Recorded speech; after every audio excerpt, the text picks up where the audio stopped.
Bon après-midi à toutes et à tous. Donc on va bientôt commencer. Normalement, on devrait entendre le petit ding-ding qui nous dit qu'on peut commencer la séance. Mais juste avant, pour vous rappeler, pour ce symposium sur l'endormissement, nous sommes à la fois en présentiel et en virtuel.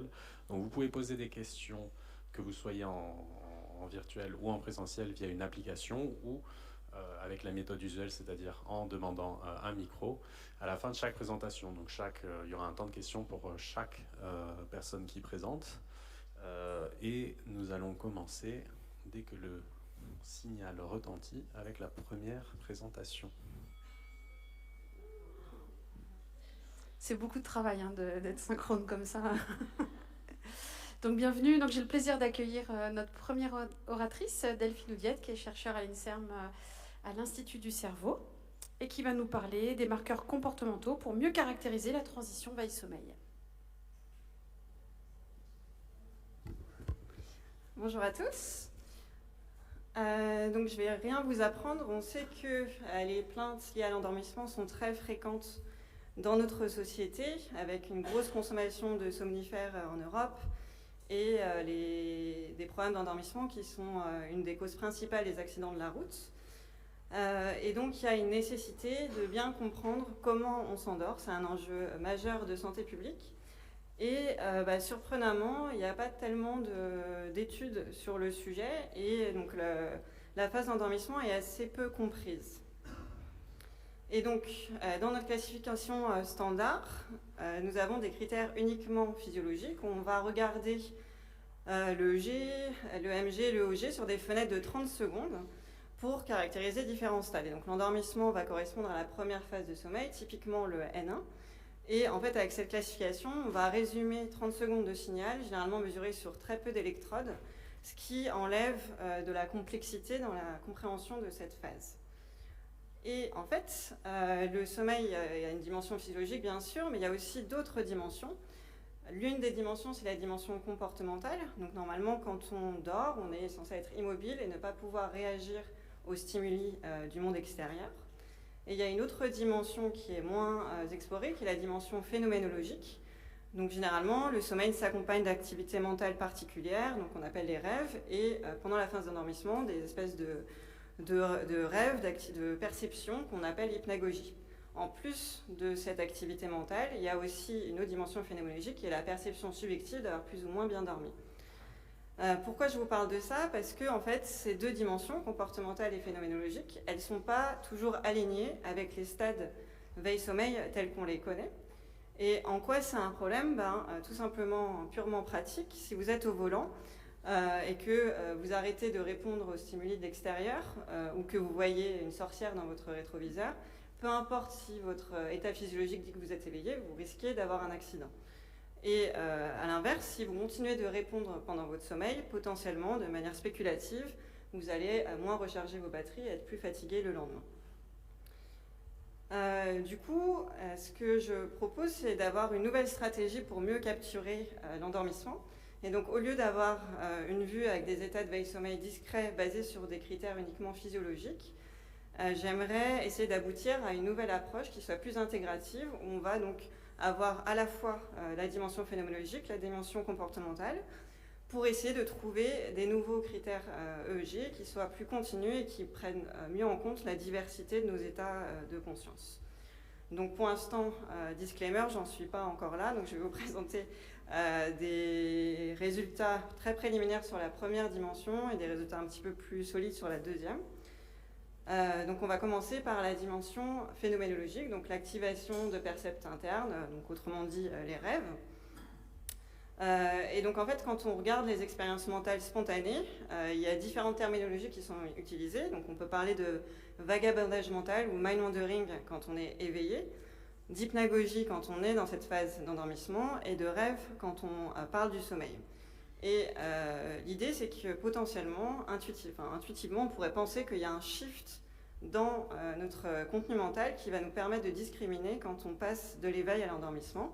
Et donc ce shift déterminerait potentiellement la fin du vrai éveil, indépendamment du stade de sommeil. Mais pour qu'on puisse tester cette hypothèse, il faudrait avoir une définition assez claire en fait, de ce qu'est une hypnagogie. Et c'est pas si simple que ça. Donc en fait, dans la littérature, on va dire qu'il y a deux écoles. Si on s'intéresse à les prévalences d'hypnagogie en population générale, donc il y a les gens qui utilisent des questionnaires. Et dans ce cas-là, ils vont avoir une définition qui est basée sur le contenu. Ça va être un contenu de type hallucinatoire. Par exemple, voir une personne dans la pièce ou avoir un sentiment de présence. Donc ça, c'est plus relié aux hallucinations hypnagogiques qu'on voit beaucoup dans la narcolepsie. Et dans ce cas-là, dans ce type de questionnaire, l'état de vigilance n'est absolument pas contrôlé puisque c'est un rapport rétrospectif. Et donc on a tout un pan de la littérature qui se base sur ça. Et il y a un autre pan de la littérature qui est basé sur les gens qui étudient le rêve. Et donc eux, ils vont faire ce qu'on appelle des paradigmes de réveil en série, où donc on fait dormir quelqu'un et de manière répétée, dans différents stades de sommeil, on va lui demander de rapporter son contenu mental. Et dans ce cas-là, la définition du rêve, c'est toute activité mentale qui a lieu pendant le sommeil. Et donc ça inclut n'importe quel type de contenu, donc ça peut être un truc perceptuel de type hallucinatoire, comme dans le questionnaire, ou ça peut être des pensées, genre je mets un plat dans le four, ça va être considéré comme une hypnagogie. Et donc en fonction de cette définition, on va avoir un taux de prévalence d'hypnagogie qui va être de 25% à quasiment 100% dans les différentes études. Donc la question que je me pose, c'est est-ce qu'on peut essayer d'harmoniser tout ça et d'avoir en fait une définition des hypnagogies qui soit plus agnostique, pas basée sur notre intuition subjective, mais quelque chose de plus objectif qu'on demandera aux participants, et de trouver une signature cérébrale qui va correspondre à différents types de contenus mentaux. Et donc on a une étude très préliminaire, il n'y a pas beaucoup de résultats, je vous préviens. Donc le protocole qu'on a fait, c'est de faire dormir des participants en laboratoire dans des micro-siestes. Et on avait deux modes de réveil. Donc soit les participants dormaient avec une bouteille à la main. Donc l'idée, c'est quand le muscle se relâche, la bouteille va tomber et elle va faire un gros bruit voilà, un gros bruit. Et donc ils vont à ce moment-là dire à haute voix ce qui leur passait par la tête. Ensuite, il y a une tâche sur l'ordinateur, je ne vous en parlerai pas. Et on leur faisait faire une deuxième sieste où cette fois-ci, c'était des alarmes à intervalles différents qui sonnaient. Et pareil, ils devaient rapporter leur contenu mental. Et ce qu'on leur a demandé, c'est non seulement de faire un rappel libre, donc qu'est-ce qui leur passait par la tête en général, mais surtout de scorer leur contenu mental sur la base de 5 dimensions subjectives.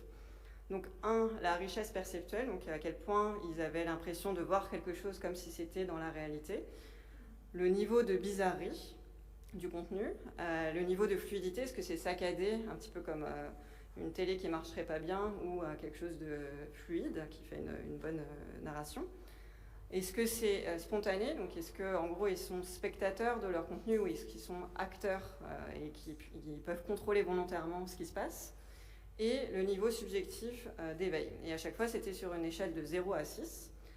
Donc pour l'instant on n'a pas fini les acquisitions, on a 74 participants sains et 312 rapports de contenus mentaux qui sont donc scorés sur ces 5 dimensions.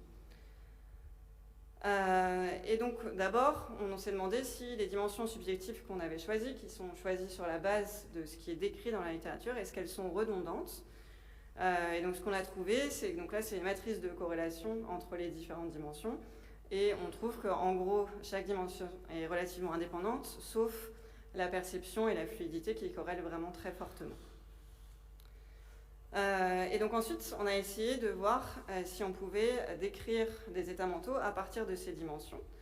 Et donc pour ça, on a procédé en 3 étapes. Donc premièrement, on a voulu réduire la dimensionnalité des données, donc en utilisant une technique de principal component analysis, analyse en composantes principales.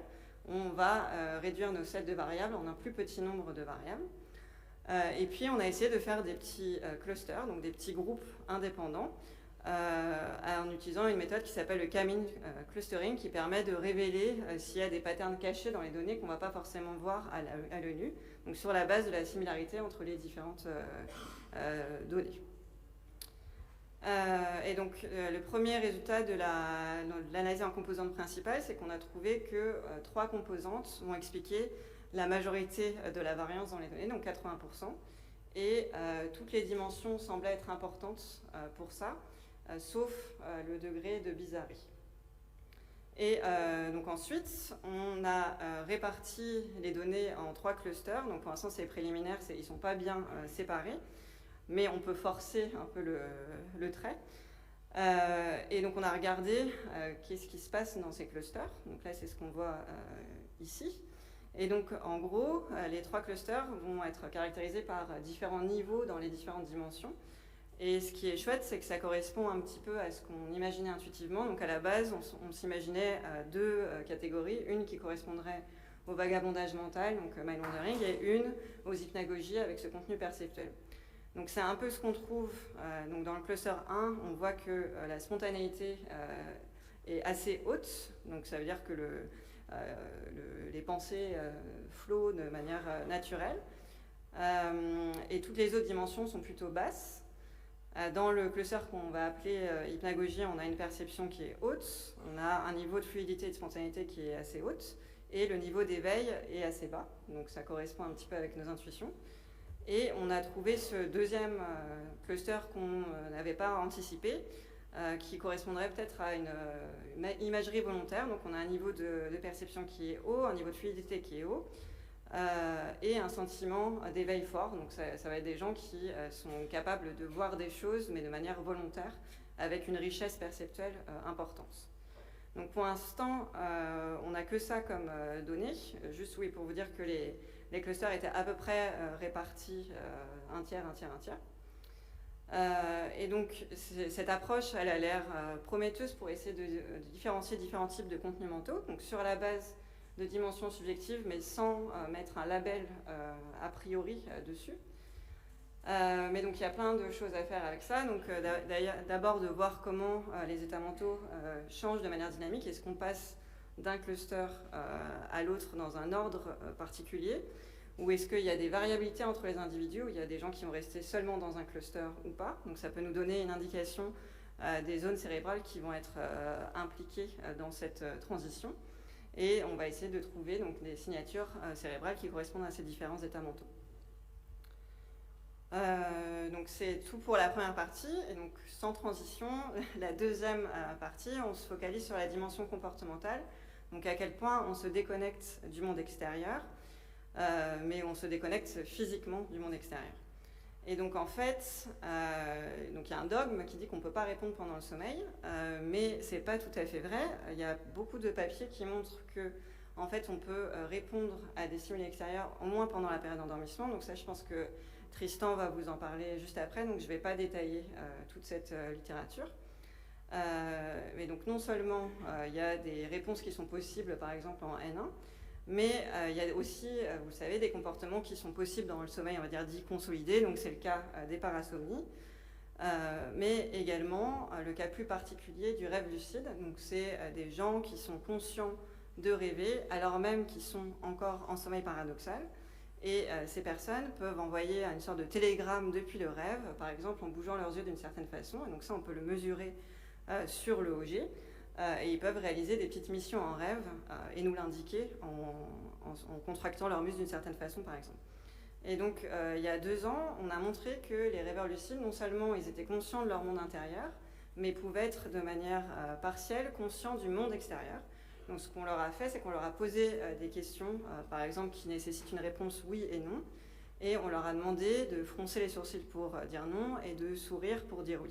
Et donc là, vous voyez un exemple de succès où à la personne, on lui demande si il aime le football, et vous voyez sur l'électrode corrégator 2 petites contractions qui veulent dire non. Et donc évidemment, ce n'était pas dans tous les cas, on n'avait que 18% de réponses possibles sur tout un échantillon. C'était une étude internationale avec 3 autres labos. Et donc la majorité des cas, ils ne répondent pas, mais on avait des réponses possibles en sommeil paradoxal. Et donc ce qu'on s'est demandé, c'est, ok, en fait on a utilisé les muscles du visage comme possibilité de réponse, alors que la plupart des études qui s'intéressent aux réponses pendant le sommeil utilisent des boutons de réponse, donc avec le bras. On s'est demandé si peut-être que les muscles du visage sont moins paralysés et que ce serait un canal qui est ouvert pendant le sommeil. Et comme les réponses comportementales sont rarement mesurées pendant le sommeil, en fait peut-être qu'on peut répondre de manière intermittente. Donc en gros la question c'était, est-ce que les dormeurs peuvent répondre à des stimuli dans tous les stades de sommeil ? Et est-ce que c'est une particularité des rêveurs lucides ou ça peut arriver chez n'importe qui ? Et donc, pour répondre à cette question, on a fait d'un paradigme de sieste où, pendant la sieste, de manière intermittente, donc par période de 1 minute, on envoyait des mots ou des pseudo-mots pendant le sommeil, de manière auditive. Et donc, ces périodes de stimulation alternaient avec des périodes sans stimulation. Et on demandait aux participants de dire si le stimulus était un mot qui existe ou qu'un mot qui n'existait pas en fronçant les sourcils ou en souriant.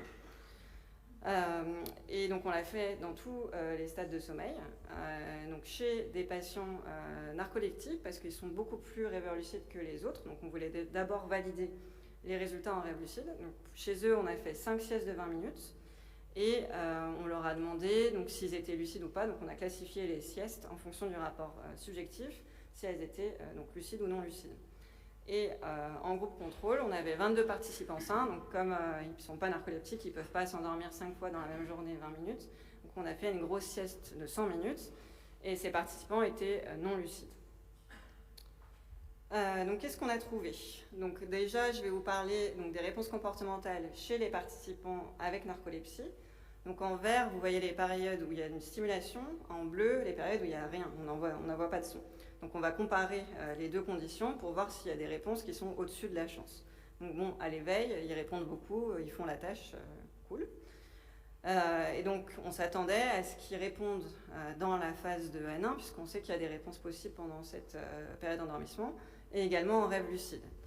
Donc c'est le cas, en N1 ils répondent beaucoup, donc à peu près 60% des cas, et en rêve lucide aussi 50%. Donc on était contents, on a validé l'intuition qu'on avait, et donc on s'attendait à ce qu'ils ne répondent pas dans les autres stades.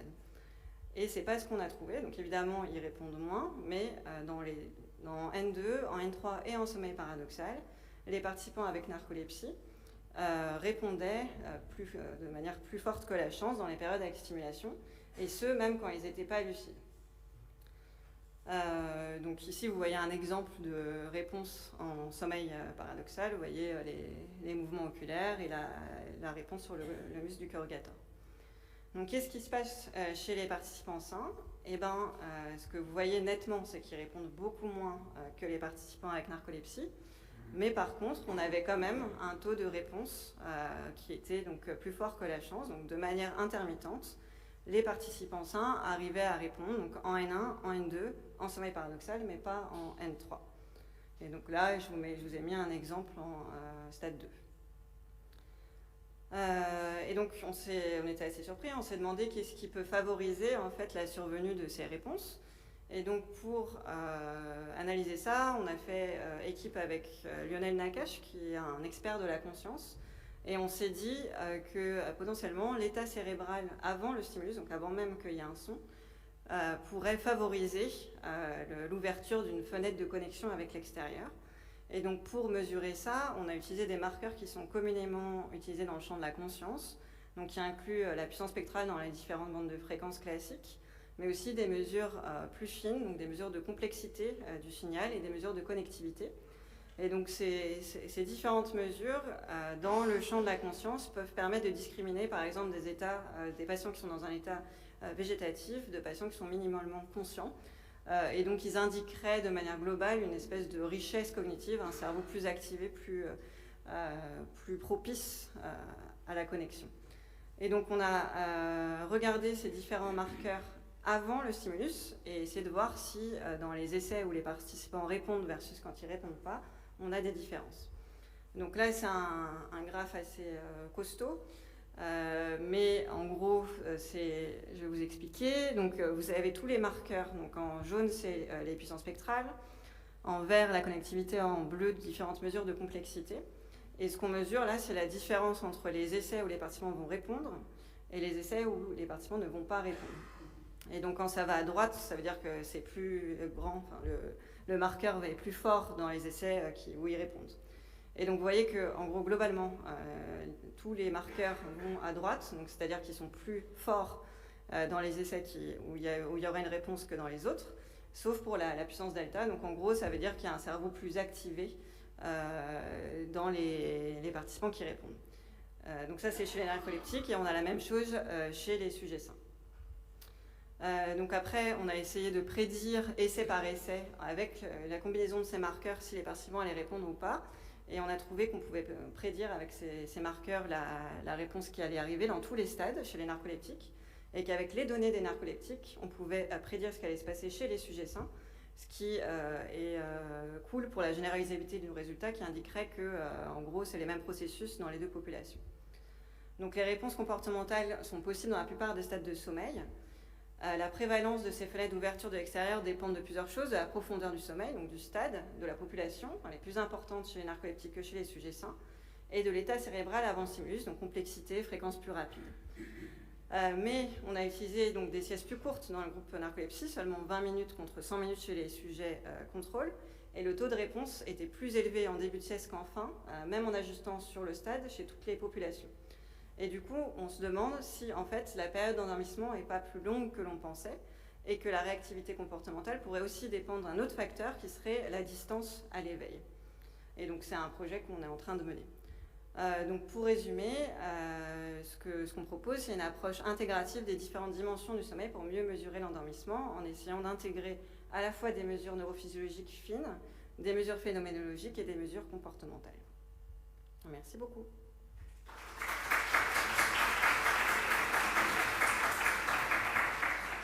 Merci beaucoup Delphine pour cette présentation passionnante. Est-ce qu'il y a des questions dans la salle ? Il n'y en a pas encore dans le chat. Oui. Par contre, il faut qu'on passe un micro, sinon ceux qui sont en visio ne nous entendent pas.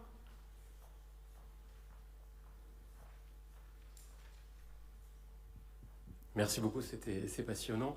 Est-ce que la variabilité, du coup la probabilité qu'on obtienne une réponse, c'est une variabilité qui est intra-individuelle, c'est-à-dire que même ces probabilités d'état sont pour un même sujet, à des moments, s'il n'est pas dans cet état-là, il ne va pas répondre ou il va répondre, ou c'est plus les patients qui avaient plus de rythme rapide qui vont répondre comparé à ceux qui n'en avaient pas.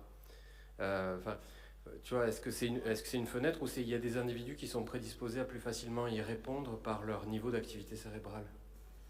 Ouais, alors certainement un petit peu des deux. Donc tous les résultats qu'on montre, c'est des modèles mixtes, donc on prend la variabilité interindividuelle en compte. Donc il y a un effet global chez n'importe qui, mais il y a des sujets qui répondaient quand même plus que d'autres. Là, les réponses comportementales, elles étaient quand même distribuées sur l'essentiel des sujets. Donc ça a l'air d'être possible pour pas mal d'individus, mais on n'a pas assez il nous faudrait un énorme échantillon pour voir s'il y a des gens qui ont des trajectoires d'endormissement un petit peu différentes, et on pense que c'est le cas, mais on ne peut pas vraiment répondre avec cette étude pour l'instant. Et ça fait écho, le délai, aussi la distance qu'on a de la capacité de répondre par rapport à notre réveil. Ça fait penser à un papier qui parlait d'un phénomène qu'ils appelaient l'inertie de la veille, où tu as par exemple sur le delta, tu as un delta, des ondes delta avec un rythme, alors je ne sais plus si c'est plus rapide ou plus lent qu'on a sur le premier cycle, qu'on ne voit plus sur les autres, et qui témoignerait d'une persistance d'un état de veille encore dans le sommeil sur les premiers cycles. Et c'est peut-être ça, un état de persistance encore de la veille un certain temps qui permet de répondre, après avec des états un peu dissociés. Ouais, totalement. Super.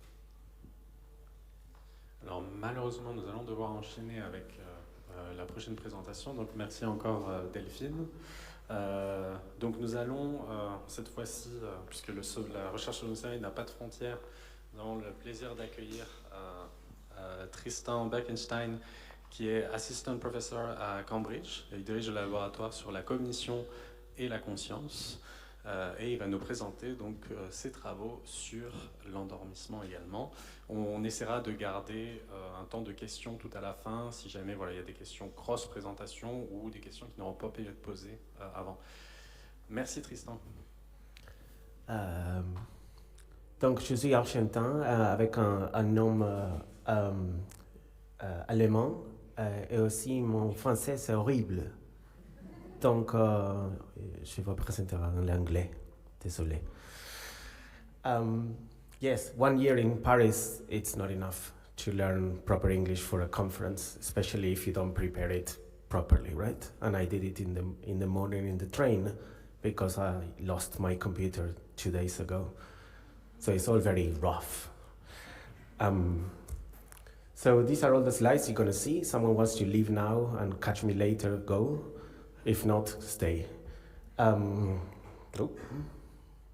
So the outline, or what I want to tell you about today, is it's mainly this idea that when we're falling asleep, we can still do things, but it's not everything the same. What the cognitive processes, the perceptual processes, the capacity to respond depend not only on the falling asleep in itself, but of what is the intention, what you are doing. This looks like an obvious thing, but I want to show you some evidence about it. So today we are talking in these two axes between level of consciousness and wakefulness. Can I signal here? Yeah, good. Level of consciousness as wakefulness, and contents of consciousness, or capacity to respond, or level of cognition. Hopefully most of you are here. And while I'm talking, we lost what we don't want to talk about today, which is good. And mainly we are here. Some of you, 30% of you, easy sleepers, will sort of slowly, go into drowsiness. I don't take it personally. And we want to work on that section between conscious, wakefulness and drowsiness, and a little bit of light sleep.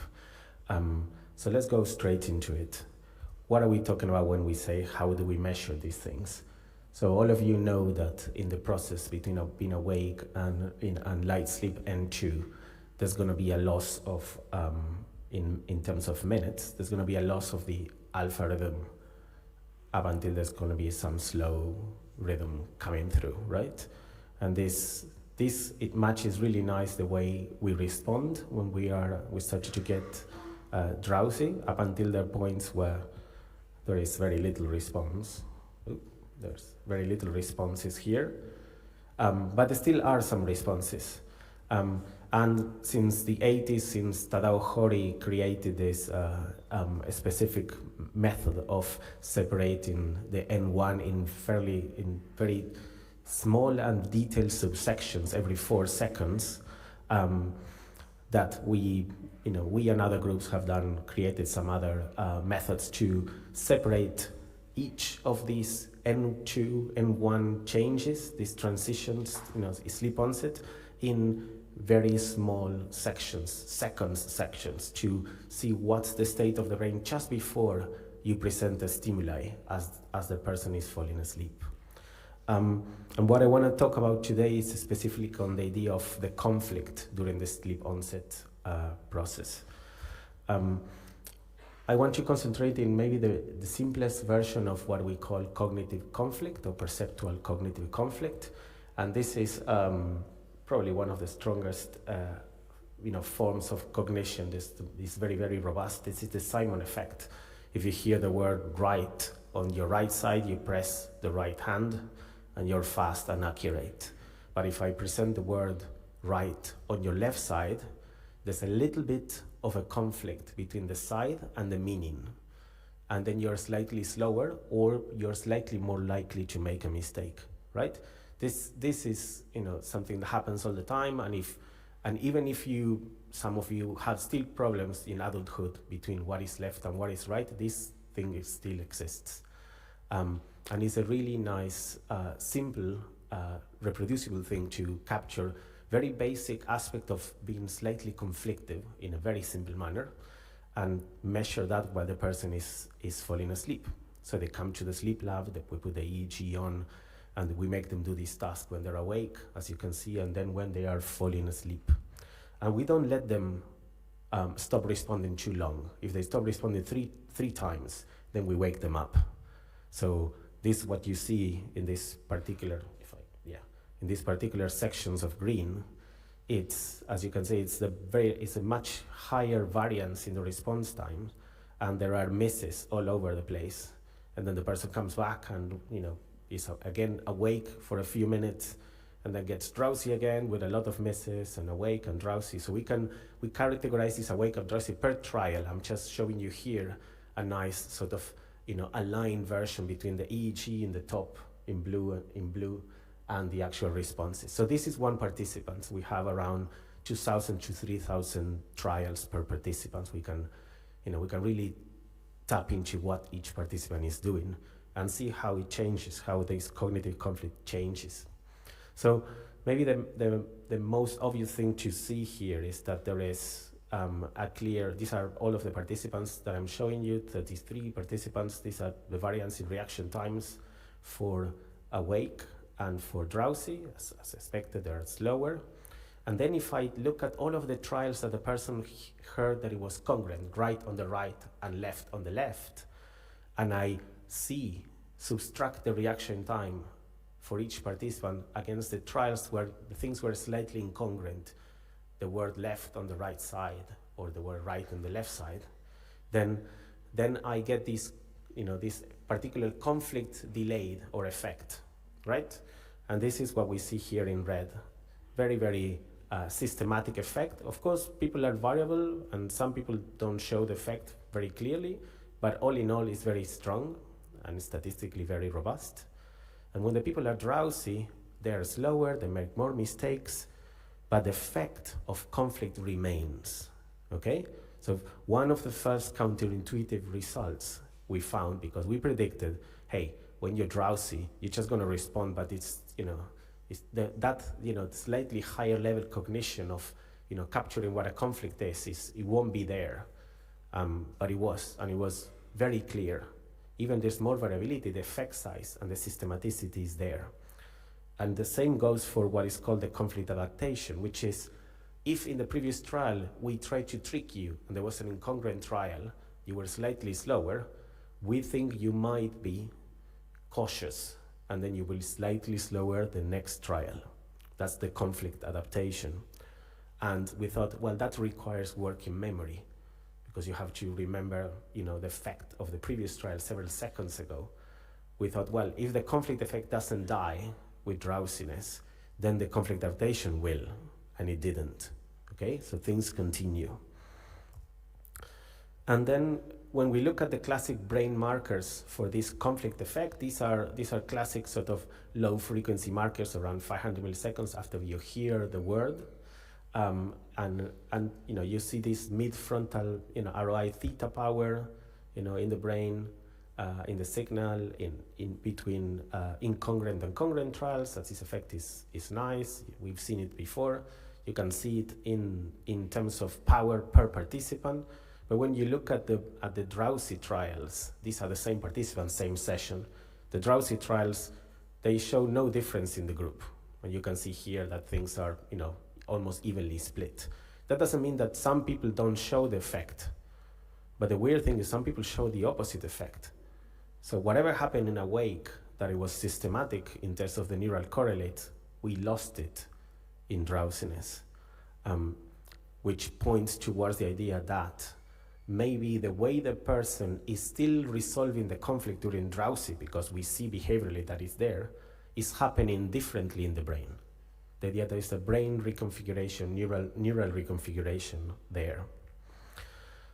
Just because we can't stay still, we did the experiment again with awake and drowsy, and while riding a bike, and then riding a bike even harder. This is an obvious experiment for someone who works in arousal, because you can play around with the Dodson-Yerkes curve, and you can test, classic experiments of, physiology and psychology from 120 years ago. So it was exciting for us. And to be honest, we didn't find the effect. There was a clear, effect between drowsy and baseline awake, but not much differences between the, light bike and hard bike. And, the drowsy was good, but the other arousal side of the world, the high arousal, did not show the same effect.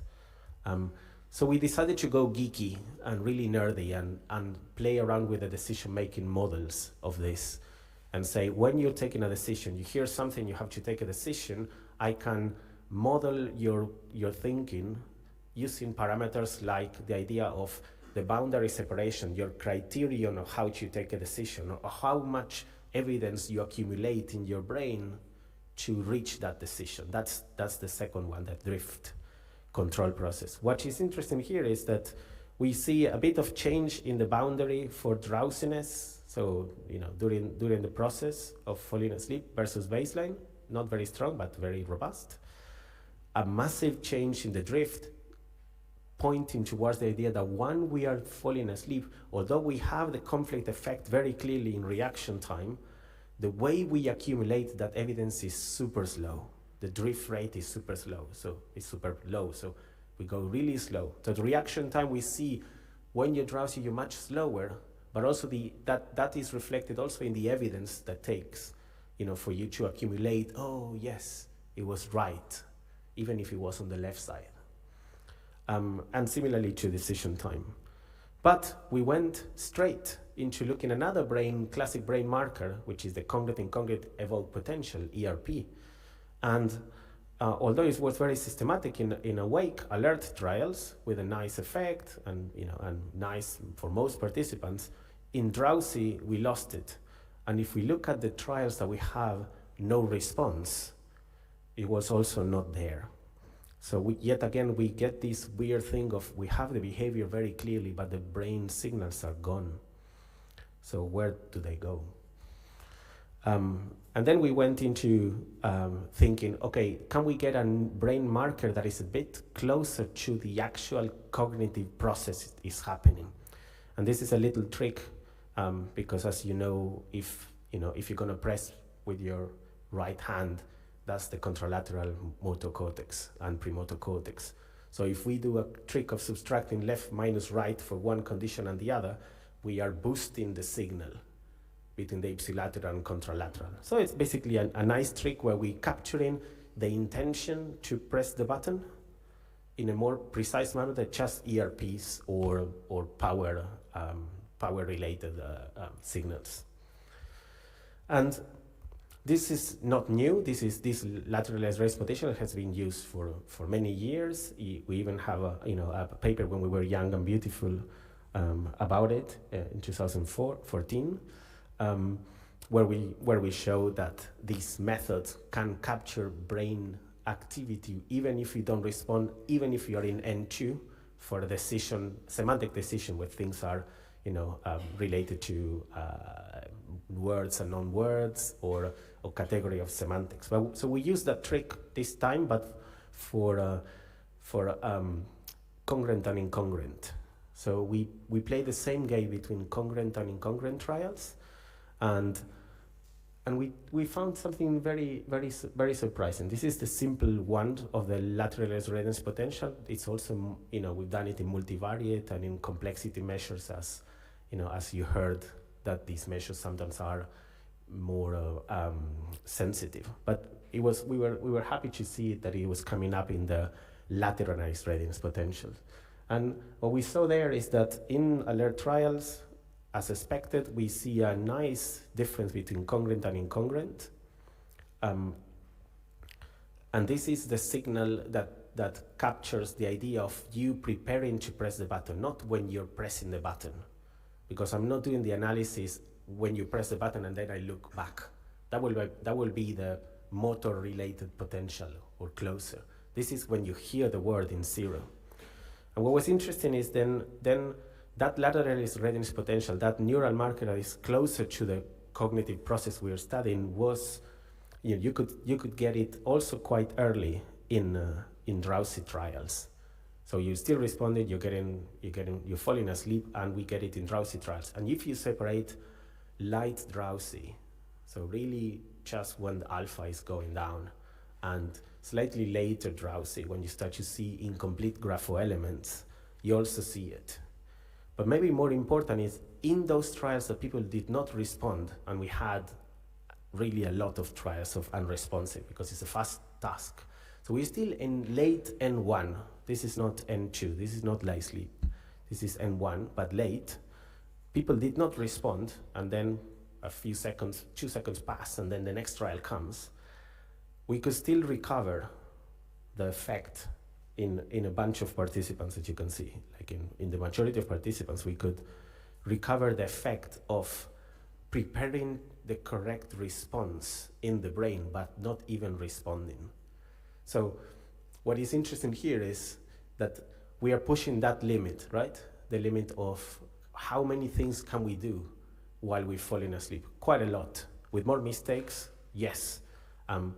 Maybe they still, we push the cognition up to the point that we would make the response or we don't make the response, suggesting that the sleep process is inhibiting the response, but and changing how we cognitively, neurally process that response, rather than crashing perception. The idea, I was falling asleep, so I didn't listen. Oh, no, that's not true, my dear. You were listening, and you probably were understanding me, but you somehow did not respond. This is a good, conversation to have with your partner tonight. Not tonight, in a couple of days. I'm going to be early, actually, so it's good. So I want to conclude by pushing you a little bit in the idea that we have the process of falling asleep, and that behavioral mechanisms, underlying the conflict decision, the specific one that I showed you before, showed you today, changes in specific manners. Yes, you get slower, yet you make more mistakes. You accumulate the evidence towards your response slower. You change the criteria how you respond, but you still respond. And then the classic neural markers, the classic markers in the brain of that process are gone. So either we didn't have good neural markers, or those neural markers are nice echoes in awake, but in drowsy they're not. Is it because we're processing it differently? Then the brain mechanisms are different? This is likely. Or is it that the arousal changes the basics of how we measure the brain, and then we don't see it because of the state effect, not really because of the interaction between cognition and arousal? I think that's unlikely. So yes, the underlying neural mechanisms maybe change, but there are preserved signatures that represent the specific cognitive processes, even if we don't respond. Even if you're taking a decision that involves a conflict, not just a simple perceptual decision. So the more we got into the nerdy details of the relationship between cognition and sleep, the more we realize that there's a lot happening in sleep, even if it's related to external environment. Thank you very much.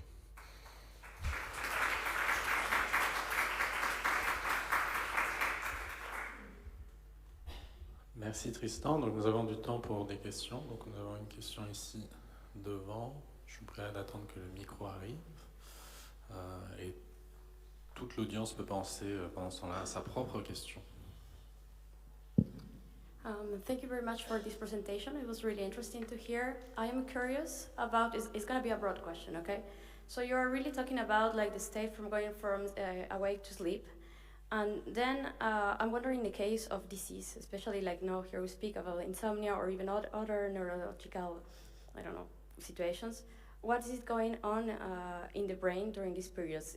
Is there any research on that or information on the dysfunction, if there is in the brain, in this kind of answering of conscious and unconscious situation?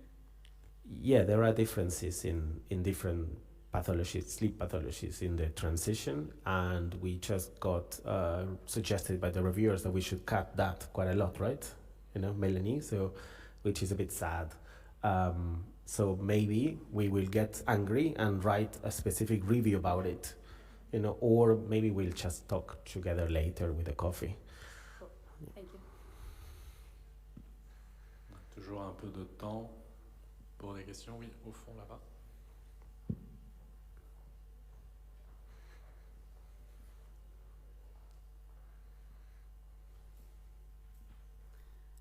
Thank you for your talk, and I'm happy I didn't run away seeing the slides in the beginning.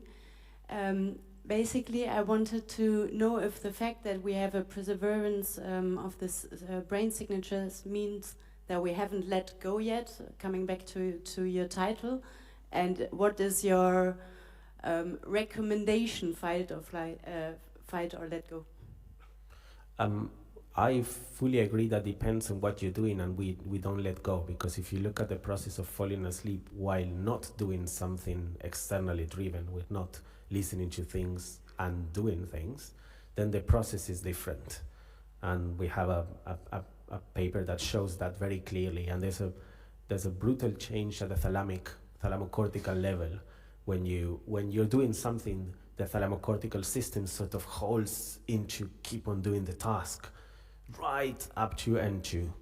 While if you're not, then it lets go and then completely reconfigures the thalamocortical. What we know from the thalamocortical, transition, it looks perfectly fine if you're not doing something. But if you're doing something while falling asleep, it sort of holds into it. So it's of course not only what you're doing, but also if you are doing something, the process changes. What was the second part, sorry? Recommend to what?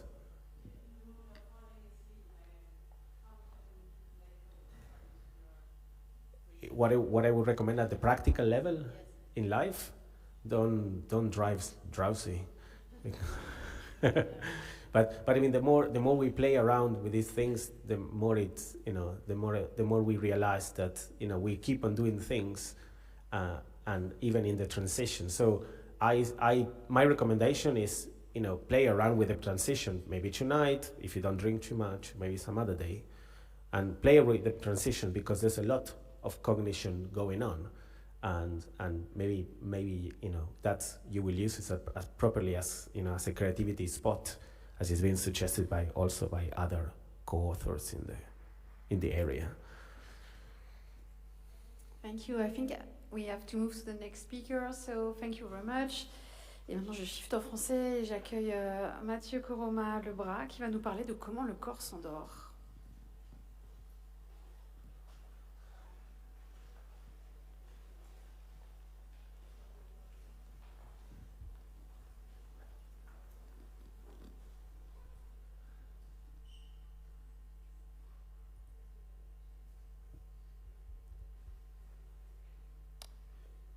Merci au Congrès du Sommeil d'avoir accepté ce symposium et merci à toutes et tous, excusez-moi,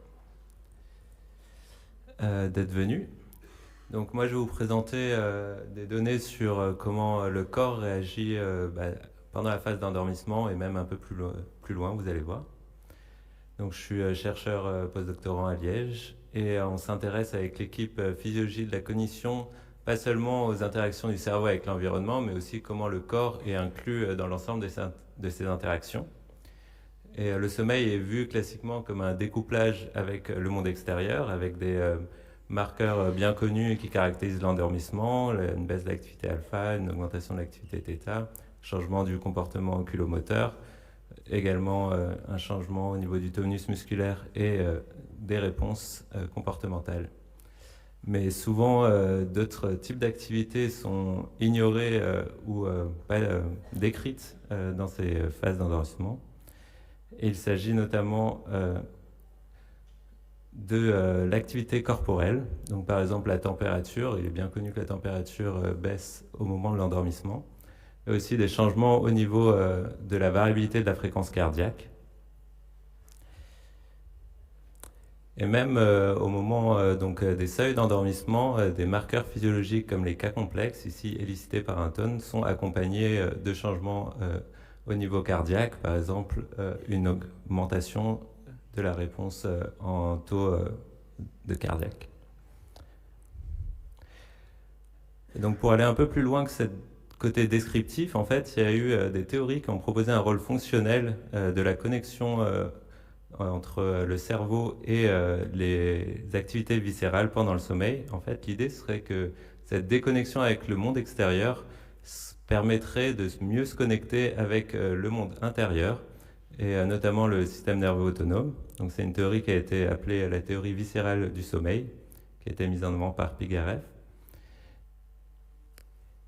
Et effectivement, on peut voir pendant le sommeil qu'il y a des changements des relations entre le cœur et le cerveau, notamment dans les stades non REM avec une intégration qui est plus au niveau des aires bas niveau, comme le tronc cérébral. Et pendant le sommeil REM, il a été proposé que ce serait plus des aspects du cortex qui est lié aux émotions qui pourraient interagir avec l'activité cardiaque. Et donc ça nous permettrait d'avoir une sorte de fenêtre sur les activités qui se passent pendant le sommeil, et donc l'étude de l'activité cardiaque nous renseignerait sur les fonctions du sommeil. Donc ici, je vais me focaliser sur l'activité cardiaque comme une fenêtre sur l'endormissement. Et donc je vais analyser à la fois les variations continues de l'activité cardiaque et également comment l'activité cardiaque réagit à des sons qu'on va voir qui vont être caractérisés au sein de protocoles expérimentaux qui seront présentés pendant la transition de l'éveil vers le sommeil, et après dans une deuxième partie qui vont plus être pendant le non-REM pour aller un peu au-delà vers l'approfondissement du sommeil. Donc ici, il y a une étude par Mélanie Strossissi, et sûrement elle viendra vous expliquer un peu plus en détail par la suite.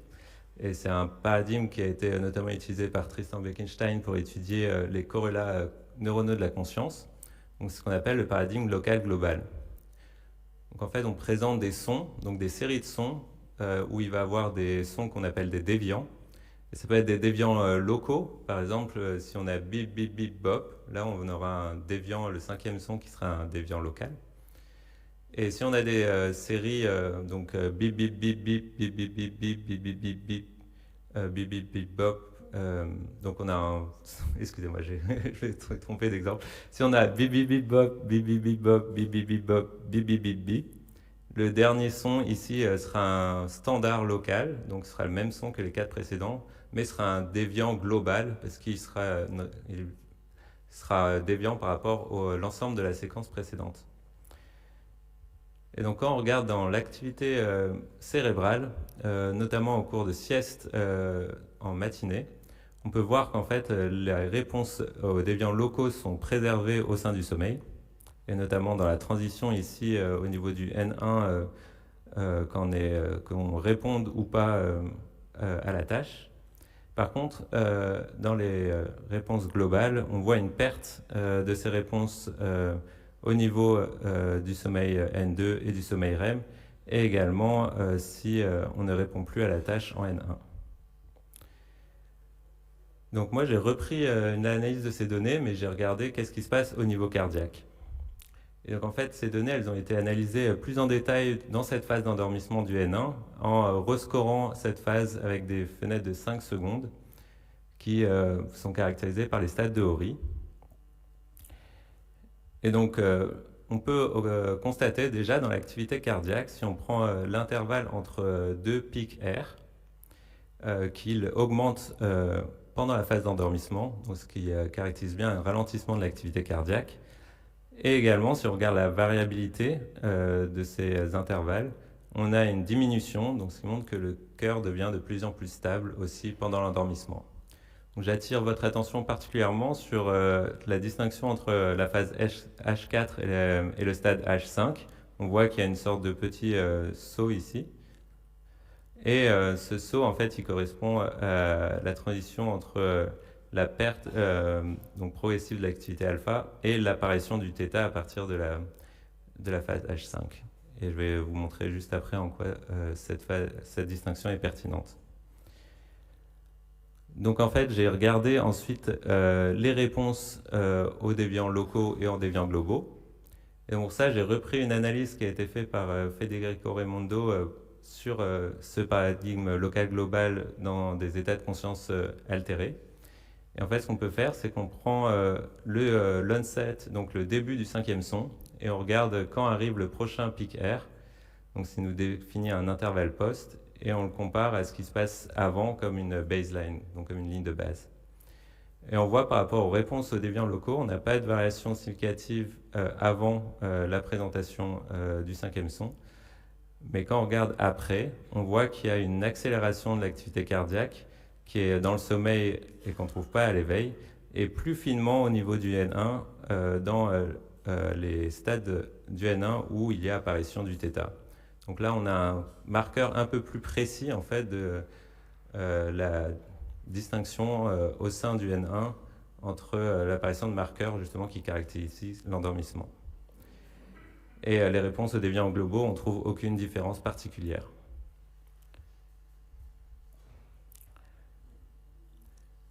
Donc pour cette première partie, je vous ai montré comment la dynamique de l'activité cardiaque, elle suit l'endormissement.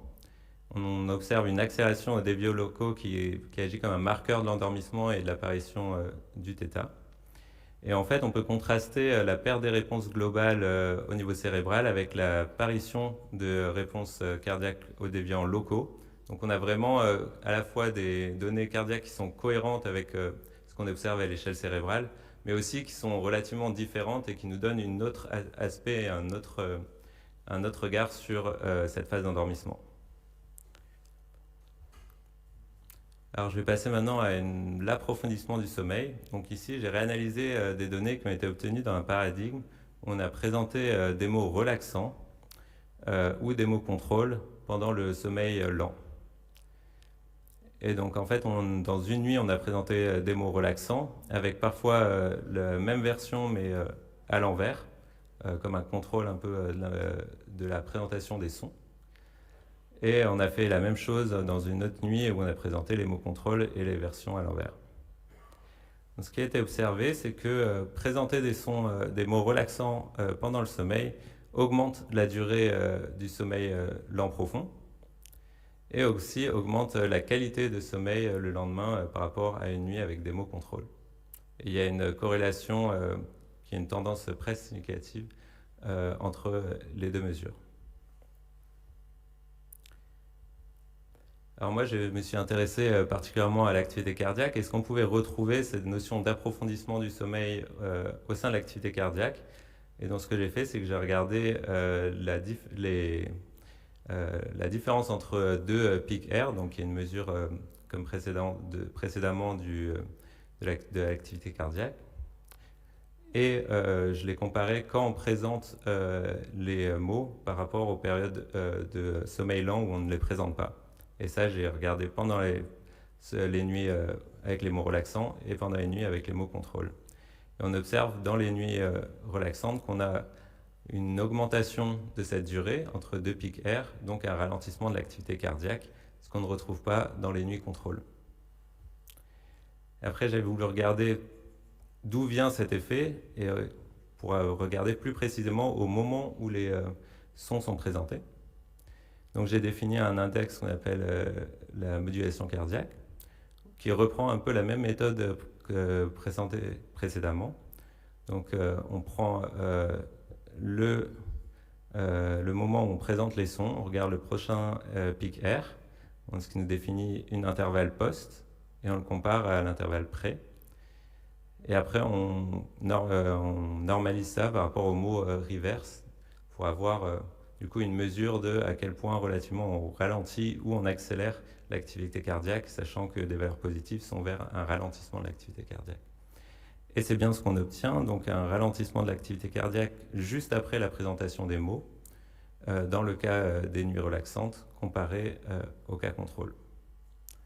Donc ici, on a bien des marqueurs cardiaques qui nous montrent que la présentation des mots va pas seulement avoir un effet au niveau de comment on l'interprète cérébralement, mais aussi au niveau corporel. Donc on a une forme d'interprétation des mots qui est incarnée physiologiquement et donc qui peut participer aux effets donc de relaxation et d'approfondissement du sommeil. J'ai voulu aller un peu plus loin en comparant les marqueurs cérébraux qui sont tirés de la publication originale et les marqueurs cardiaques. Et donc j'ai pris à la fois des marqueurs qui sont liés à l'activité continue cérébrale, comme l'asymétrie des ondes lentes qui ont été un marqueur très prédictif de la différence entre nuit relaxante et nuit contrôle, et également l'activité ondes lentes évoquée. Et donc j'ai fait un modèle qui va permettre de regarder comment ces différents marqueurs contribuent à la distinction entre les nuits relaxantes et les nuits contrôle. Et en fait, dans ce modèle, on voit que si on enlève les interactions entre les différents marqueurs, ça ne change rien en fait au caractère prédictif du modèle. Donc, ce qui veut dire qu'a priori, il n'y a pas en fait une interaction forte entre les marqueurs cérébraux et les marqueurs cardiaques dans cet effet de relaxation. Après, je suis allé comparer un modèle où il y a juste les marqueurs cérébraux avec un modèle où on inclut également les marqueurs cardiaques. Et là, on voit qu'on explique davantage de variance en ajoutant les marqueurs cardiaques. Donc, ce qui montre qu'il y a une contribution indépendante des marqueurs cardiaques dans cet effet qui va distinguer les nuits relaxantes avec les nuits contrôle. Donc, pour résumer cette partie, en fait, on a observé qu'on a un ralentissement de l'activité cardiaque en réponse aux mots relaxants. Ça montre que le traitement perceptuel pendant le sommeil, il est incarné. C'est pas juste qu'on puisse faire la distinction entre des mots relaxants et des mots contrôle. On va aussi le vivre d'une certaine manière, ce qui va se traduire par un approfondissement du sommeil. Et que l'activité cardiaque, elle décrit une part irréductible de cet approfondissement par rapport à l'activité cérébrale. Donc pour conclure, en fait, on a montré ici avec 2 études que l'activité cardiaque est informative pour étudier l'endormissement et également l'approfondissement du sommeil, qu'elle est indépendante et complémentaire à l'étude de l'activité cérébrale, donc soit avec des marqueurs relativement différents en fonction des types de déviations perceptuelles, ou aussi on a montré qu'il était indépendant de marqueurs cérébraux pour expliquer l'approfondissement du sommeil. Et en fait, l'idée derrière ce postdoc, c'est aussi de dire que on enregistre souvent l'activité cardiaque, notamment dans les paradigmes d'études cognitives du sommeil, mais souvent on ne l'analyse pas. Et donc ici, c'était vraiment des réanalyses à partir de données existantes, avec des outils qui standardisés, donc partagés au sein de la communauté. Et c'est aussi une motivation supplémentaire pour montrer qu'on peut avoir de l'information très différente de l'activité cérébrale en analysant l'activité cardiaque. Et donc le sommeil, on doit prendre en compte aussi le corps quand on étudie les fonctions du sommeil. Voilà, je vous remercie de votre attention et également toutes les personnes qui ont participé aux expériences. Merci beaucoup Mathieu. Est-ce qu'il y a des questions? Oui, juste à l'avant.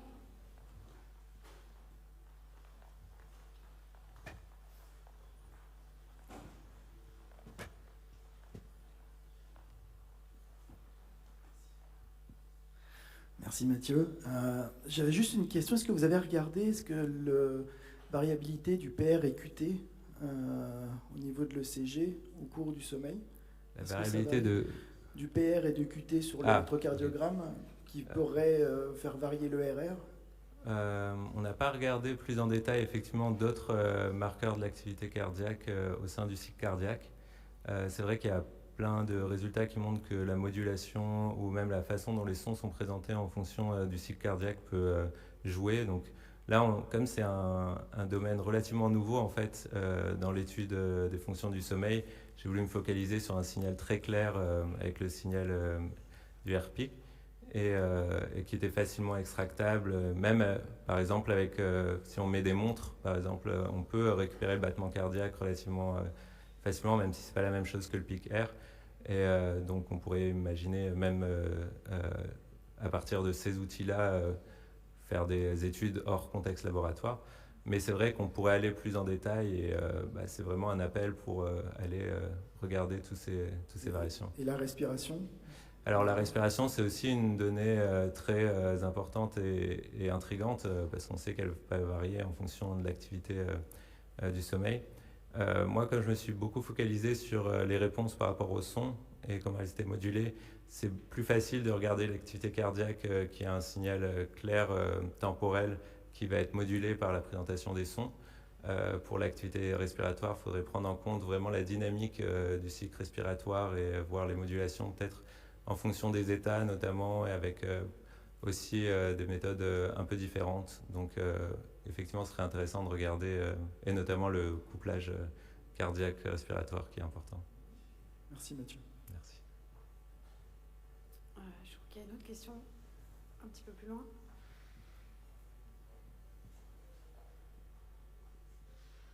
Merci pour votre présentation. Est-ce que vous avez étudié en fonction de l'âge, la corrélation en fonction de l'âge et en fonction de certaines pathologies, type fibromyalgie, dépression et autres? Est-ce qu'on retrouve les mêmes ralentissements?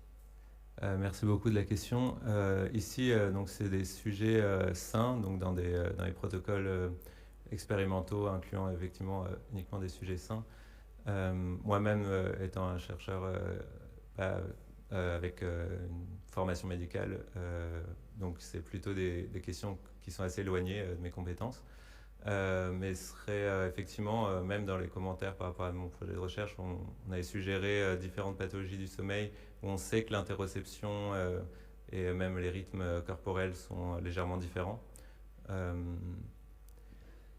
Effectivement, un des enjeux, par exemple, de la deuxième étude, ce serait de trouver des moyens non pharmacologiques d'améliorer le sommeil, et ce qui pourrait être pertinent dans certaines populations cliniques. Et dans ce cas-là, effectivement, il faudrait prendre en compte les changements cardiaques particuliers de ces populations si on veut mener ce type d'études.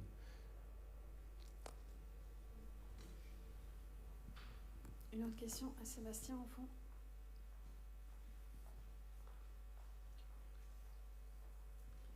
Merci beaucoup pour cette présentation. Une question pour le coup de clinicien et de béotien en ce qui concerne cette littérature-là.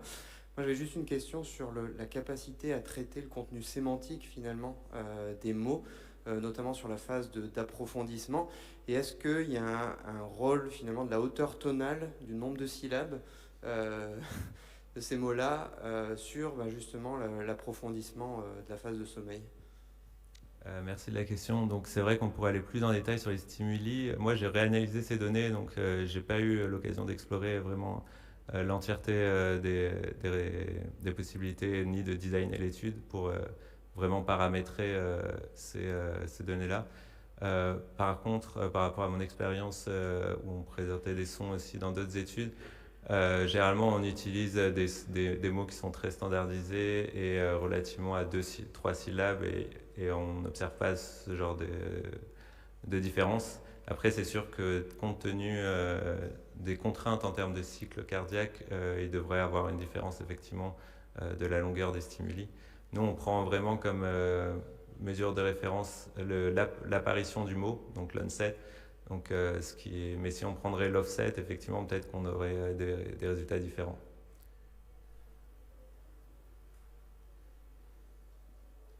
Donc nous allons malheureusement devoir mettre fin à cette discussion passionnante. Merci Mathieu. Et nous allons accueillir notre dernière intervenante pour ce symposium, donc le docteur Mélanie Strauss, qui est neuroscientifique, neurologue et professeur associé à l'Université libre de Belgique, et qui va nous présenter donc ses travaux sur les marqueurs électrophysiologiques de la vigilance et les applications cliniques. Merci Mélanie. Merci.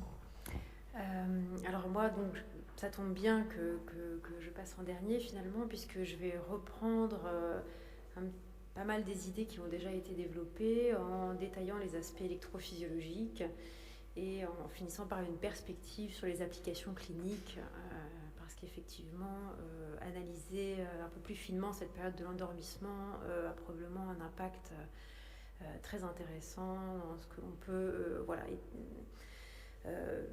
dans la façon dont on peut mieux connaître les pathologies du sommeil et de la vigilance. Donc je n'ai pas de lien d'intérêt avec cette présentation. Donc voilà, classiquement, quand on parle des systèmes de vigilance ou du cycle veille-sommeil, eh bien voilà, on a deux états, hein, la veille et le sommeil, caractérisés d'un point de vue comportemental par, on l'a déjà dit, un état de réactivité à l'environnement maximal à l'éveil et minimal dans le sommeil. Et d'un point de vue électrophysiologique, on passe de rythmes rapides, alpha, bêta, à des rythmes plus lents, θ, delta, et puis avec des grapho-éléments qui sont spécifiques au sommeil. Mais c'est vrai qu'il n'y a pas vraiment de période de transition définie d'un point de vue électrophysiologique, même si, donc comme mes précédents collègues ont très bien expliqué, il y a tout plein de choses qui se passent dans cette période d'endormissement. Donc c'est vraiment une période qui dure plusieurs minutes où le comportement change. Hein, donc on a vu temps de réaction allongé, plus de variabilité, plus d'erreurs. L'aspect hypnagogique, on l'a vu aussi, apparaît. Les perceptions de l'environnement deviennent moins claires. La perception elle-même du sommeil, d'ailleurs, il n'y a pas vraiment, c'est pas très clair de quand est-ce que ça se passe, mais c'est probablement assez tardivement, une fois que le sommeil est plutôt consolidé après l'apparition des fuseaux de sommeil. Donc il y a quand même une perception d'éveil à ce moment-là, même si on a un contenu mental qui se modifie. Et puis au niveau des ondes cérébrales, donc merci aussi pour l'introduction, on voit que on a des marqueurs, notamment comme la P300 qui est un marqueur de l'intégration à haut niveau de stimuli extérieurs et probablement de l'accès conscient de ces stimuli. On voit qu'au sein du même stade N1, on peut ne pas les enregistrer au sein du même stade. Donc si on va un peu plus loin, effectivement, d'un point de vue électrophysiologique, on se rend compte que y a effectivement une transition entre ces rythmes rapides de l'alpha et ces graphoéléments du sommeil, ces ondes plus lentes. Donc on a déjà un peu évoqué la suppression de l'alpha, l'aplatissement du tracé, l'apparition du θ. Quand on va un peu encore plus finement dans les enregistrements intracrâniens, on voit que, donc chez des patients épileptiques qui ont été enregistrés, on voit que les aires corticales ne s'endorment pas tous au même moment, mais qu'il va y avoir graduellement une désactivation des régions corticales. Et puis ça ne se passe pas seulement au niveau cortical, c'est aussi au niveau sous-cortical, puisqu'ici donc c'est le thalamus qui est ici mesuré, et là une partie du cortex, une région du cortex. Et bien on voit que le thalamus s'endort avant le cortex sur plusieurs minutes, voire dizaines de minutes avant. Et il y a aussi d'autres études qui montrent que l'hippocampe aussi peut s'endormir avant. Donc on a cet aspect graduel de l'endormissement qu'on peut mesurer d'un point de vue électrophysiologique. Donc la question qu'on s'est posée, c'est est-ce que ces mesures cognitives et comportementales, cette variabilité qu'on observe à l'endormissement, on peut essayer de mieux le caractériser avec ces marqueurs électrophysiologiques. Donc on a utilisé cette classification décrite par Horry, déjà il y a pas mal de temps, et on a fait s'endormir des sujets sains dans la MEG, la magnétoencéphalographie, en utilisant ce paradigme que Mathieu a très bien décrit, le local global, dans l'idée d'analyser à la fois les réponses au son des déviants locaux, au son des déviants globaux qui nécessitent une intégration de l'information en mémoire de travail, et puis surtout la prédiction aussi du son qui va arriver, puisque dans ce cas ici, où les 5 sons sont identiques, mais que c'est une déviance de la règle globale, il n'y a pas vraiment de marqueur sensoriel de la différence, c'est plutôt une intégration de l'information avec une prédiction que normalement ça devrait être le B, et puis hop, signal d'erreur de prédiction, ça élicite normalement la P300. Et donc il y avait l'idée d'analyser ces réponses évoquées, mais aussi l'activité globale, un peu basale du cerveau avant les sons déviants. Donc on a essayé d'étudier ça, et puis de voir vraiment aussi les dynamiques simplement comportementales, donc comportementales électrophysiologiques. Donc si on s'intéresse à la partie avant les sons déviants, d'un point de vue déjà simplement marqueur électrophysiologique, eh bien, on se rend compte que, on voit qu'il y a vraiment une perte du traitement de l'information à haut niveau au fur et à mesure de ces stades de Horry. Donc ça corrèle assez bien. Ça a été plutôt bien organisé. Et donc on voit que dans la bande alpha, donc comme attendu, il y a une diminution de la puissance spectrale de l'alpha, mais il y a aussi une diminution de l'entropie, donc un marqueur de complexité de l'information, et il y a aussi une diminution de la connectivité globale. Et dans les bandes de fréquence θ, donc ça augmente au cours de l'endormissement, mais on voit que l'information contenue dans ce θ, que ce soit en termes d'entropie ou de connectivité globale, diminue. Donc finalement, dans les principales bandes de fréquence d'intérêt, on voit que l'information a tendance quand même à se perdre. L'information de haut niveau, associée habituellement à des états cognitifs élevés, diminue au cours de ces stades d'endormissement. Donc ensuite, on s'est intéressé plus au niveau comportemental, et simplement, comme ça a déjà été montré il y a longtemps, on voit cette diminution de la réactivité des sujets, avec le nombre de sujets qui répondent moins, et puis pour chaque sujet, le taux de réponse qui diminue également, et puis un temps de réaction qui augmente, quoi. Voilà. Donc ça, on le voit assez bien. Ici, c'est les différents stades de Horry, mais comme certains sont peu représentés, on les a regroupés, comme vous le voyez ici, avec certains, pour les ondes alpha et pour les points de vertex. Et donc si on va un peu plus maintenant dans la réponse cérébrale au son déviant, qui est associée, donc normalement ces sons déviants, ils sont associés à une réponse motrice, c'est le sujet. Donc la consigne ici, c'était vraiment de répondre dès que l'on a conscience qu'il y a un déviant global. Donc normalement, la réponse motrice, elle reflète vraiment la perception consciente et la réponse qu'on en fait. Donc dans les essais où les personnes répondaient, finalement jusqu'à ce qu'on puisse ne plus le mesurer parce qu'il n'y avait pas assez de données, ils finissaient par vraiment, on n'avait pas assez de données pour faire des ERP, eh bien on voit que la P300, elle est présente finalement à peu près à tous les stades de vigilance. Finalement, quand l'information, quand on répond à l'environnement, on a cette onde, hein, donc on l'a perçue. Mais quand les sujets ne répondaient pas, et là encore une fois, peu importe l'état de vigilance, on en a même à l'éveil, hein, où il y avait quand même une partie des stimuli où il n'y avait pas de réponse motrice, eh bien on voit qu'il n'y a plus du tout de P300. Donc là, c'est quand même un peu une confirmation que les sujets, déjà, ils ont bien appliqué la tâche, hein, et qu'au niveau de l'intégration de l'information, finalement, quand on est conscient du stimuli et qu'on va répondre en rapport, il y a cette onde P300 qui est élicitée, alors que quand on n'est pas conscient, elle n'est pas présente. Et donc on voit que finalement, quand on regarde les réponses comportementales juste avant, on a vraiment une diminution de la probabilité de répondre et donc a priori d'être conscient de ces stimuli extérieurs. Voilà. Donc pour essayer de mieux caractériser ces états de somnolence, on a essayé de voir qu'est-ce qui pouvait prédire la réponse motrice. Alors c'est un graphique un peu compliqué, mais pour faire simple, l'idée c'est qu'on a entraîné un modèle pour voir si à partir des données électrophysiologiques, en prenant en compte les dimensions spectrales justement d'information, de connectivité, de complexité, eh bien, est-ce qu'on pouvait prédire la réponse? Donc on a d'abord entraîné le modèle dans le stade en question. Là par exemple, on l'a entraîné à l'éveil et puis on l'a testé à l'éveil. Mais on l'a aussi testé dans les autres stades de sommeil, pour voir si ça pouvait généraliser, c'est-à-dire que si à la fois on a des marqueurs électrophysiologiques qui peuvent prédire la réponse, et si ces marqueurs qui prédisent la réponse, ils sont les mêmes à travers les stades de somnolence.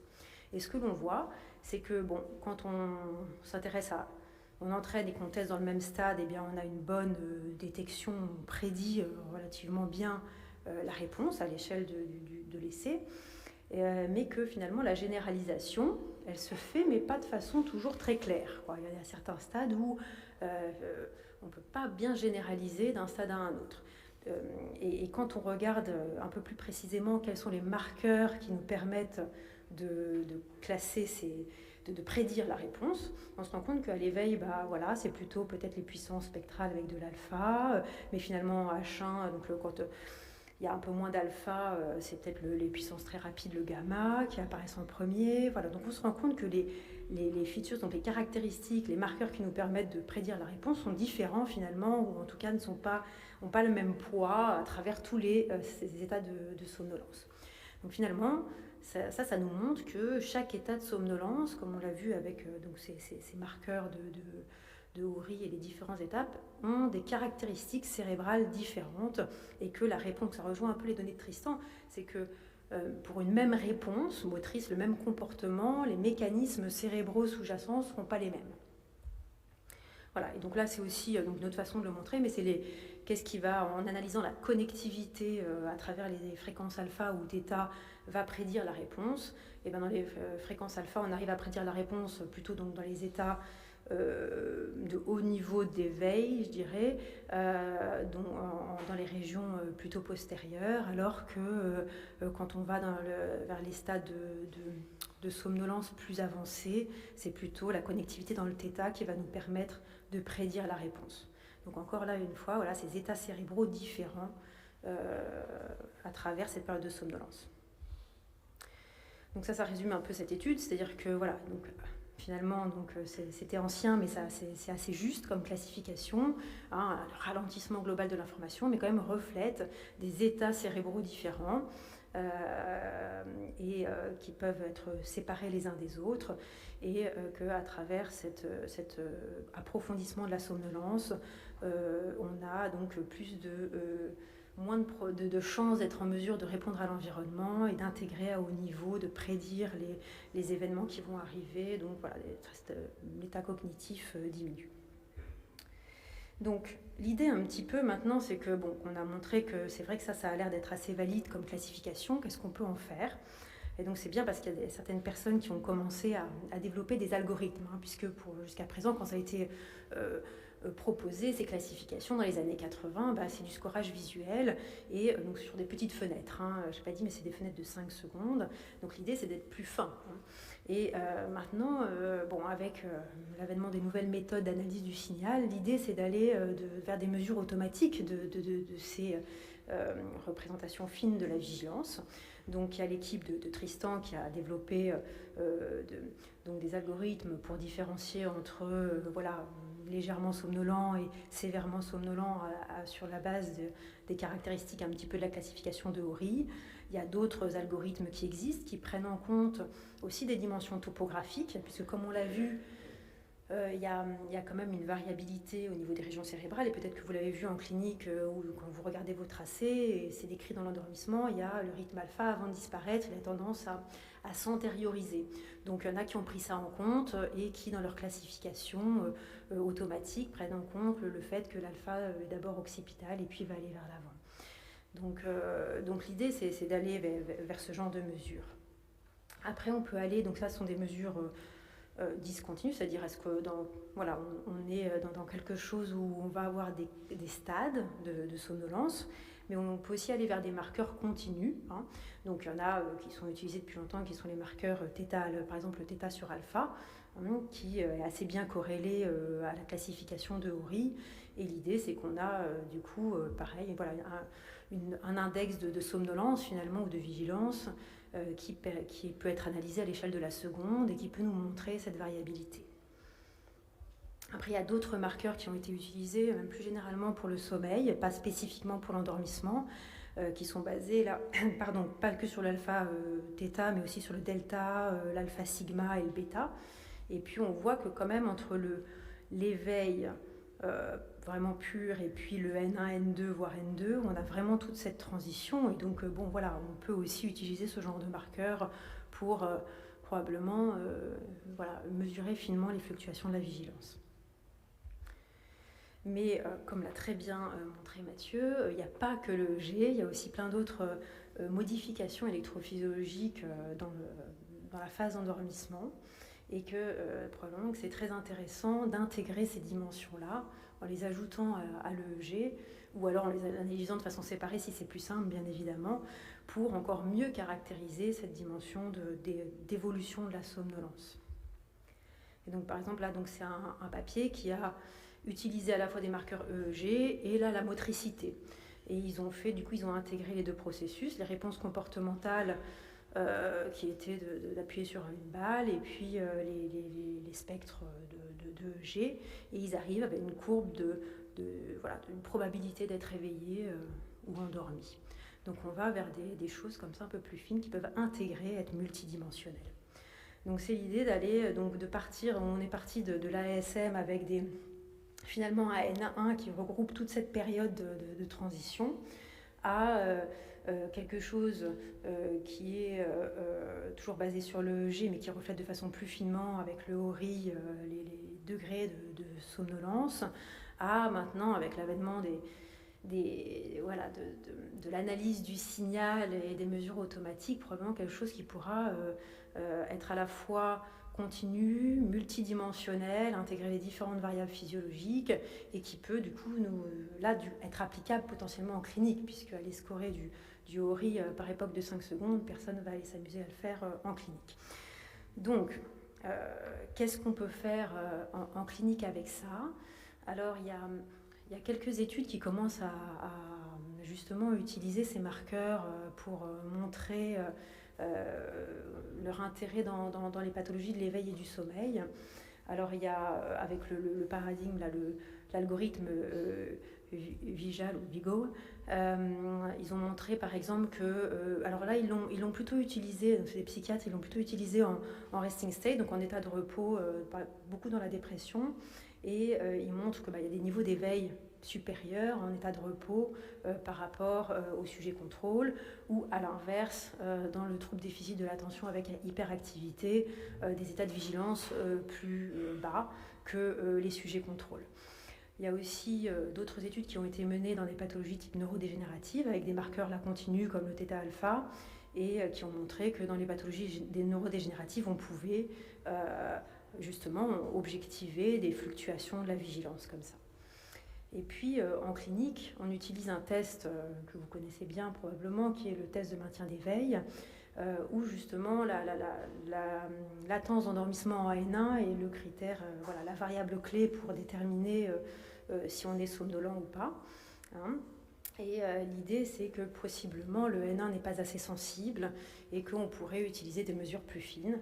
Donc il y a certaines équipes qui ont déjà essayé de montrer que, bah oui, il y avait, donc vous avez ici la latence d'endormissement au test de maintien d'éveil, les micro-sommeils, c'est-à-dire des suppressions de l'alpha, apparition du θ de moins de 15 secondes, donc qui ne sont pas comptabilisés avec la ASM, et on voit qu'effectivement, il y a beaucoup de... Enfin, ça dépend évidemment des participants, mais il y en a qui présentent beaucoup de micro-sommeils avant un réel endormissement, et que peut-être, bah, évidemment, quand on s'endort pendant 5 secondes, sur la route, ça peut être inquiétant.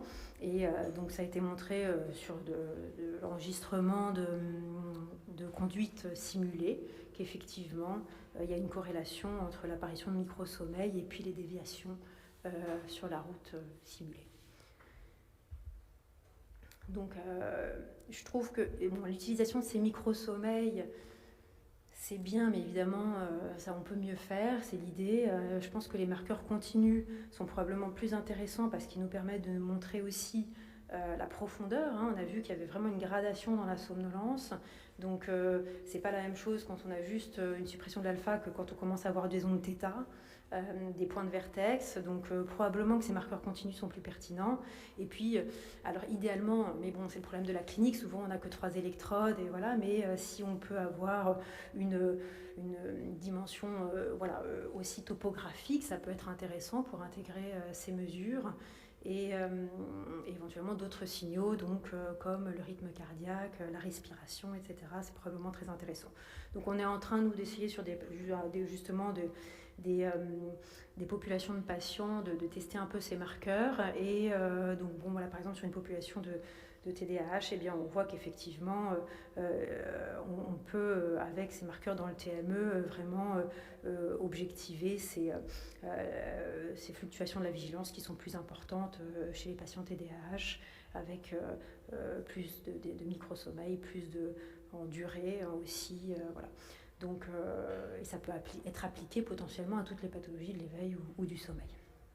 Voilà, donc en conclusion, l'idée c'est que eh bien, quand on passe de l'éveil au sommeil, c'est pas tout ou rien, voilà. C'est pas non plus linéaire, il y a toute une gradation qui se passe à ce moment-là et qui dure pas mal de temps. Donc c'est une période spécifique qui est différente de l'éveil, différente du sommeil, et à l'intérieur de cette période, on a différents états cérébraux qui sont aussi différents entre eux, avec des caractéristiques temporelles, des caractéristiques topographiques, voilà, et qui du coup amènent à des comportements, de la cognition, des percepts différents. Et j'espère dans le futur on pourra mieux intégrer ces marqueurs plus fins et du coup mieux caractériser les pathologies de l'éveil et du sommeil. Voilà, merci.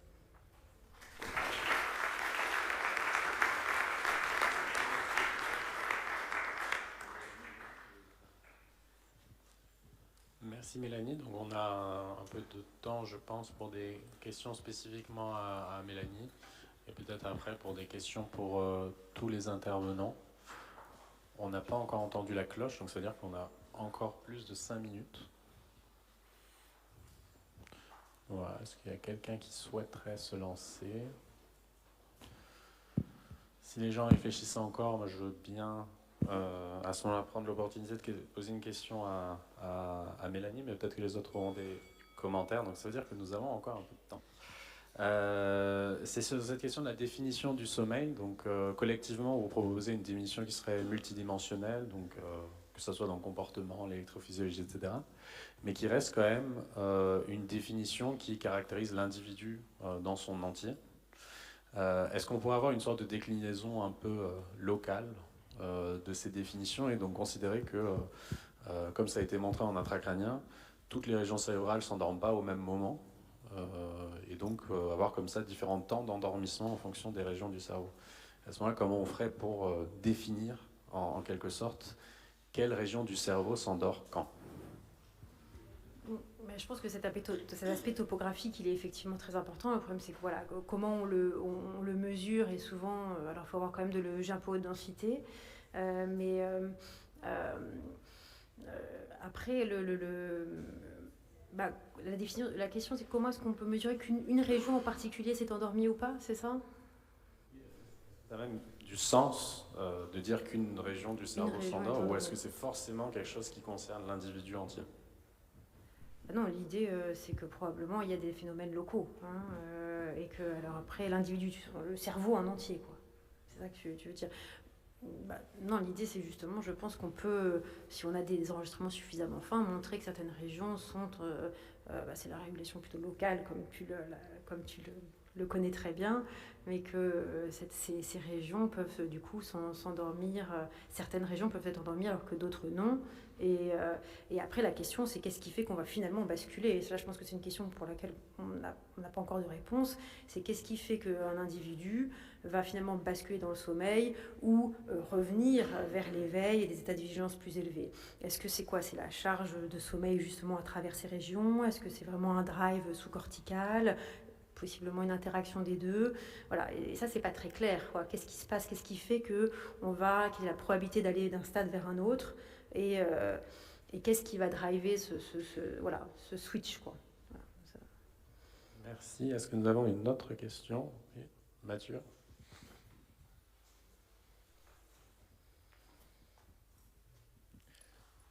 J'ai une question un peu pour tout le monde, je pense. Mais je m'intéresse un peu sur la dynamique de l'endormissement, parce que du coup, le N1 a une phase très dynamique où on passe par différents stades ORI qui ont des caractéristiques différentes. Est-ce que cette dynamique, elle va toujours, disons, dans le même sens, vers un approfondissement? Est-ce qu'il y a des petites possibilités de transition qui vont remonter? Ou est-ce qu'il y a des seuils où c'est plus compliqué de revenir après un certain stade? Est-ce que ça a été décrit, ce genre de phénomène? Oui, merci. Je ne l'ai peut-être pas assez dit pendant la présentation, mais effectivement, non, c'est pas linéaire dans le sens où chaque individu ne va pas forcément, une fois qu'il a supprimé son alpha, avoir du θ, avoir des points de vertex, avoir des fuseaux, pas du tout. Donc il y a vraiment une oscillation qui peut prendre plusieurs, encore une fois, minutes, dizaines de minutes pour les insomniaques, rester dans cet état-là pendant très longtemps. Et donc il y a des allées et venues clairement entre les différents stades. Après, je pense que c'est justement l'équipe de Horry dans les années 80, donc c'est un vieux papier qui avait, peut-être qu'il y en a un ou deux qui a mesuré ça, peut-être avec le Vigol aussi, pour les aspects de probabilité de transition d'un stade de somnolence à un autre. Et globalement, s'il y a quand même une probabilité supérieure de passer à un stade plus profond, mais je pense que tout dépend de quand on mesure, si on mesure dans une sieste ou si on mesure en début de nuit, quoi, hein. Ça dépend complètement de l'état, de qu'est-ce qu'on est en train du moment où on est en train de s'endormir ou de somnoler. Évidemment, si on est en pleine conférence, en train d'assister à un topo, je pense qu'on va plutôt avoir des probabilités vers l'éveil que vers le sommeil. Mais donc tout dépend de la tâche. Après, justement, je pense que ces probabilités de transition qui tendent en général à aller vers un niveau de somnolence plus profond, eh bien, sont probablement pas les mêmes chez un insomniaque, voilà. Mais il n'y a pas beaucoup de données là-dessus.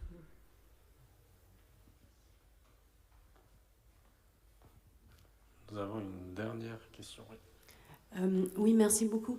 Du coup, pour l'endormissement, on entend des fois des patients parler ils ont loupé leur fenêtre de sommeil. Du coup, si on parle de ces marqueurs, est-ce qu'on connaît à quel point il y a une dépendance diurnale et pourquoi pour certains ça se passe mieux ou pas? Pardon, est-ce que vous pouvez répéter la question? Les marqueurs que vous identifiez pour l'endormissement, à quel point il y a une variance diurnale et vraiment un moment clé pour la personne de s'endormir, et quand c'est pas fait, c'est loupé. Oui, le train du sommeil. Donc effectivement, je pense que... Alors, il n'y a pas beaucoup de données là-dessus, parce que les données que j'ai montrées, c'est des données de sieste. Après, il y a des enregistrements de nuit, mais évidemment, tout dépend de la pression homostasique du sommeil, probablement, et du rythme circadien. Et évidemment, là, si on me demande de m'endormir à 9h du matin alors que j'ai passé une bonne nuit, je ne vais pas du tout avoir la même dynamique que si je suis en début de nuit après une nuit blanche. Mais donc je pense qu'il y a vraiment cette interaction-là. Et donc le train du sommeil, c'est un petit peu ça, c'est les aspects circadiens et ultradiens à travers la journée. Et je pense que oui, ce sont des fenêtres d'endormissement qu'il faut... qui est opportun de respecter si on veut avoir une bonne qualité de sommeil et d'endormissement. Donc je pense que oui, il y a certains drives au niveau du métabolisme et de cette pression de sommeil qui font qu'il y a des fenêtres pour s'endormir plus facilement.